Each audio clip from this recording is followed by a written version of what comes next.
दोस्तों, संभल के अंदर 24 नवंबर के दिन हिंसा भड़क गई थी, पथराव हो गए थे और वो कारण क्या था आप सभी को पता है कि किस तरीके से सर्वे की टीम जाती है, किस तरीके से अफवाह फैल जाती है, उसके बाद ईंट पत्थर सब चल जाते हैं, कई लोग घायल हो जाते हैं। और उस घटना के बाद जो किरकिरी पुलिस प्रशासन की हुई वो आप सभी ने देखा। लेकिन बाद में यह खबर निकल कर आई कि किस तरीके से अनुज चौधरी यानी एसपी अनुज चौधरी और समेत इंस्पेक्टर अनुज तोमर समेत 15 से 20 पुलिसकर्मियों के ऊपर एफआईआर दर्ज करने का आदेश दे दिया गया था। जी हां, आदेश दिया गया था। और आज एक बड़ी खबर निकल कर आई है कि जिस जज साहब ने सीओ अनुज जो है एसपी अनुज चौधरी और उनके समेत तमाम 15-20 पुलिसकर्मी थे जिनके खिलाफ एफआईआर दर्ज करने का आदेश दिया गया था, जिस जज के द्वारा उन जज साहब का तबादला हो गया है। जी हां दोस्तों, यह बड़ी खबर है कि किस तरीके से दबाव जजों पर भी बनाया जाता है। और मैं आगे आपको बताऊंगा कि किस तरीके से इसकी पहले ही भविष्यवाणी सुप्रीम कोर्ट के एक वकील ने भी कर दी थी कि आप देखिएगा कि जैसे ही एसपी अनुज चौधरी और तमाम पुलिसकर्मियों पर एफआईआर दर्ज करने का आदेश जिस जज साहब ने दिया, उन जज साहब का तबादला बहुत जल्द होगा। सुप्रीम कोर्ट के एक वकील ने सुप्रीम कोर्ट के परिसर में कहा था, वो वीडियो मैं आपको सुनाऊंगा। लेकिन उससे पहले जरा इस खबर को देखिए, फिर आगे बढ़ता हूं। आज तक की खबर थी, लिखा गया उत्तर प्रदेश के संभल हिंसा मामले में बड़ा घटनाक्रम सामने आया। एसपी अनुज चौधरी और इंस्पेक्टर अनुज तोमर समेत 15 से 20 पुलिसकर्मियों पर मुकदमा दर्ज करने का आदेश देने वाले मुख्य न्यायाधीश मजिस्ट्रेट सीजेएम विवांशु सुधीर का तबादला कर दिया गया है। उनका हस्तांतरण संभल से सुल्तानपुर किया गया है। दोस्तों, ये वही जज हैं विवांशु सुधीर जी जिन्होंने जो एसपी अनुज चौधरी हैं, जो इंस्पेक्टर हैं और तमाम जो पुलिसकर्मी है 15-20, उन सबके खिलाफ एफआईआर दर्ज करने का आरोप दिया था, मतलब आदेश दिया था उन्होंने। और कितने दिन हुए आदेश दिए हुए? लगभग ये 13-14 जनवरी की बात है जब ये आदेश दिया गया। ये खबर हम सभी ने पढ़ी और आज 21 तारीख है और आज यह खबर निकल कर आ रही है कि जिस जज साहब ने एफआईआर देने का आदेश दिया, उनका तबादला संभल से सुल्तानपुर कर दिया गया है, हस्तांतरण कर दिया गया है। खबर में आगे लिखा गया है, दरअसल संभल में हुई हिंसा के दौरान घायल हुए युवक आलम के पिता यमन की ओर से दाखिल याचिका पर सुनवाई करते हुए सीजेएम विवांशु सुधीर ने अहम आदेश दिया था। उन्होंने एसपी अनुज चौधरी, इंस्पेक्टर अनुज तोमर सहित 15 से 20 पुलिसकर्मियों के खिलाफ मुकदमा दर्ज करने का निर्देश दिए थे। अदालत का यह आदेश संभल हिंसा प्रकरण में पुलिस की भूमिका को लेकर बेहद अहम माना जा रहा था। इस आदेश के बाद जिले में हलचल तेज हो गई थी। संभल जिले के पुलिस अधीक्षक कृष्ण कुमार बिश्नोई ने अदालत में आदेश पर प्रतिक्रिया देते हुए कहा कि पुलिस इस आदेश के तहत मुकदमा दर्ज नहीं करेगी।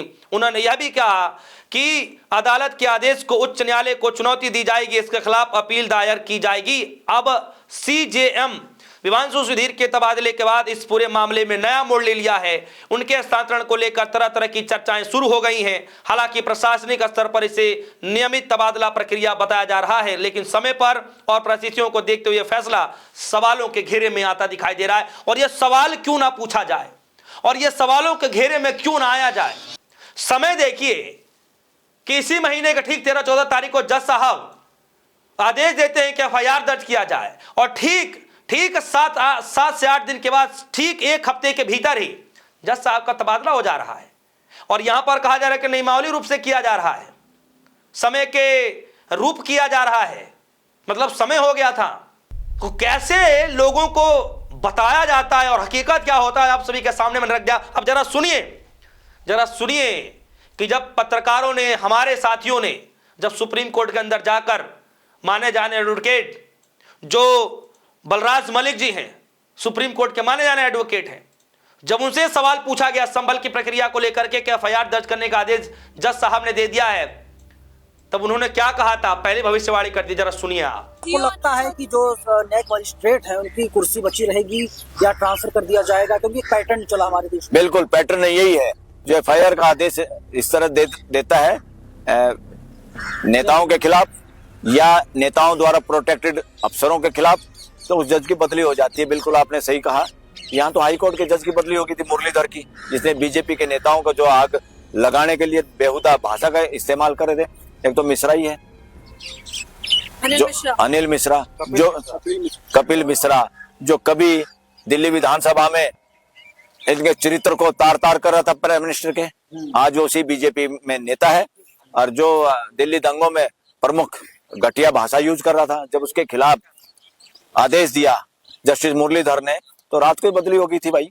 और सुप्रीम कोर्ट के 5 जज जो कॉलेजियम में होते हैं वो दोषी थे, इस तरह की साजिश में शामिल हो सकती है तो बाकी देश की क्या सिचुएशन है। इसलिए मैं बार बार देश के नागरिकों से यही निवेदन होता है कि देश के नागरिक लगातार जागते रहें, लगातार चौकस रहें और अपना भाईचारा बना के रहें सबके साथ। तो दोस्तों सुना आपने किस तरीके से बलराज मलिक सुप्रीम कोर्ट के माने जाने अधिवक्ता, उन्होंने क्या कुछ कहा, पहले ही कह दिया कि वो कोई दिक्कत नहीं है, आदेश तो दे दिए, लेकिन जो आदेश दिए गए हैं उनका तबादला भी लिख कर ले लीजिएगा, तबादला भी हो जाएगा। और सच में देखिए ये तबादला भी हो गया, यानी कि स्थानांतरण कर दिया गया। इसमें कहा जा रहा स्थानांतरण कर दिया गया, तो तबादला ही करिए उसको, ये हाल हो गया है। और यही हाल एक और जज साहब के साथ हुआ था, मैं आपको वो भी बता दूं, उसके बाद मैं इस कहानी पर आता हूं। एक और जज के साथ हुआ था, जस्टिस मुरलीधर। याद करिएगा किस तरीके से दिल्ली दंगों को लेकर के एफआईआर दर्ज करने का इन्होंने आदेश दिया था, और फिर कुछ दिनों के बाद दबाव बनाया जाता है कि इनका तबादला कर दिया जाए। सत्य हिंद ने लिखा उस वक्त, इसमें लिखा गया है, जजों के ट्रांसफर के लिए सरकार कितना दबाव डालती है, इस पर सुप्रीम कोर्ट के पूर्व जज मदन बी लोकुर ने चौंकाने वाले खुलासे किए। उन्होंने दावा किया है कि केंद्र सरकार ने दिल्ली उच्च न्यायालय के तत्कालीन जज जस्टिस एस मुरलीधर के उनके फैसले के लिए स्थानांतरण के लिए सुप्रीम कोर्ट के कॉलेजियम पर बार बार दबाव डाला था। उन्होंने यह भी दावा किया था उनके विरोध के कारण ट्रांसफर नहीं हो सका। जस्टिस लोकुर और जस्टिस AK सीकरी के रिटायरमेंट के बाद जस्टिस मुरलीधर का ट्रांसफर कर दिया गया था। यह ट्रांसफर आधी रात तब किया गया जब जस्टिस मुरलीधर ने 2020 के दिल्ली दंगों से संबंधित एक अहम आदेश दिया था और यह सरकार को पसंद नहीं आया था। यहां पर भी जस्टिस मुरलीधर का ट्रांसफर कर दिया गया, सरकार को आदेश पसंद नहीं आया, और वहां पर SP अनुज चौधरी को लेकर के, इंस्पेक्टर सहित तमाम 20-15 पुलिसकर्मियों को लेकर के FIR दर्ज करने का आदेश दिया गया संभल हिंसा मामले को लेकर के। तो जज साहब को स्थानांतरण कर दिया गया, तबादला कर दिया गया संभल से सीधे सुल्तानपुर। सोचिए कि क्या दिखाने की कोशिश की जा रही है। क्या सच में अब इस तरीके के फैसले से जो वकील हैं, जो जुडिशरी से जुड़े हुए जो लोग हैं, उनके मन में क्या कुछ चल रहा होगा? और क्या ये पहली दफा है? मैं आपको पहले की भी खबर बता रहा हूं मुरलीधर की, जस्टिस मुरलीधर की, तो ये पहली दफा तो ऐसा हुआ नहीं। कई सारे ऐसी खबरें निकल कर आती हैं कि आज जस्टिस साहब ने ये कर दिया, 1 महीने के बाद 1.5 महीने के बाद उनका तबादला कर दिया गया, आज जस्टिस साहब ने यह आदेश दिया, ऐसे तबादले, और ऐसी ढेरों खबरें जो है लगातार निकल कर आती रही हैं। खैर जरा इस खबर को देखिए, NBT नवभारत टाइम्स की खबर है, लिखा है 24 नवंबर सन 2024 को संभल में क्या हुआ था जिससे कोर्ट ने अनुज चौधरी को अन्य पर दिया केस का आदेश। इस पर लिखा गया है, उत्तर प्रदेश के संभल में शाही जमा मस्जिद बनाम हरिहर मंदिर मामले के सर्वे के दौरान हुई हिंसा के मामले में स्थानीय कोर्ट ने मंगलवार को एक बड़ा आदेश दिया। Chief judicial magistrate Vibhanshu Sudhir ने तत्कालीन CO अनुज चौधरी, तत्कालीन सभा संभल कोतवाल अनुज तोमर और 15-20 अन्य पुलिसकर्मियों के खिलाफ FIR दर्ज करने का आदेश दिया। अदालत ने आदेश गोली लगने से घायल खग्गू सराय निवासी एक युवक के पिता की ओर से दायर की गई याचिका पर सुनवाई के दौरान किया गया। इस आदेश के साथ ही उस घटने को भी याद ताजा हुई जिसके कारण विवाद गहराया। दरअसल घटना 24 नवंबर सन 2024 का है। हिंसा की घटना में उस दिन 4 लोगों की जानें चली गई थी। जज साहब फैसला दे दें तो हस्तांतरण हो जा रहा है, पुलिस कर्मियों पर कोई FIR का आदेश दे दे तो सरकार ही बचाव में आ जाती है। तो फिर निष्पक्ष जांच कैसे हो पाएगा? यह सवाल तो तभी पूछा जाता रहा है, दशकों से पूछा जाता रहा है, लेकिन आज आप सभी के सामने हकीकत है। देखिए महज 1 हफ्ते के भीतर किस तरीके जज साहब का तबादला, स्थानांतरण कर दिया गया सीधे संभल से सुल्तानपुर।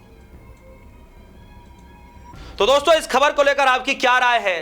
जिस तरीके से यह पहली भविष्यवाणी जो सुप्रीम कोर्ट के जो वकील हैं, माने जाने अधिवक्ता हैं बलराज मलिक जी, वो उन्होंने पहले ही ये बता दिया था कि आप लिख लीजिएगा, इनका अब तबादला जरूर हो जाएगा, ऐसे जजों के खिलाफ तुरंत कार्रवाई कर दी जाती है, दबाव बना दिया जाता है, और वही आप सभी के सामने है।